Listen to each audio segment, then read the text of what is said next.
Ako'y nagkaroon po ng panaginip at isang panaginip na may patunaw sa malayo sa aming kanto sa City Halls.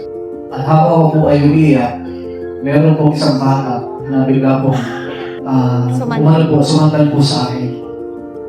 At yun po pala ay comfort, which is magkakaroon po pala ako ng anak.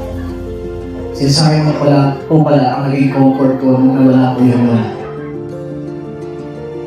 Followed by mga panaginip ng mga anak po ako. Binigyan po ako ng babae na anak. Tapos sabi ko po, lalaki yung anak ko, hinahanap ko yung lalaki kong anak. Kahit ayaw po nila ibigay, sinabi ko, sige, aalagaan ko ikaw, papakainin kita, palalakihin kita, ituturing ko na parang sarili kong anak.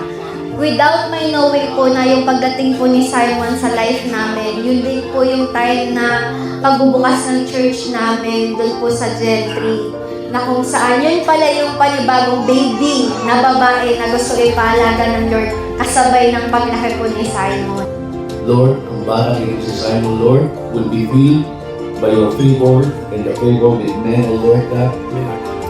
And he will be protected by your mercy and grace, O Lord. Wherever he goes, siya Panginoon ay punong-puno ng pagod ng iyong protection.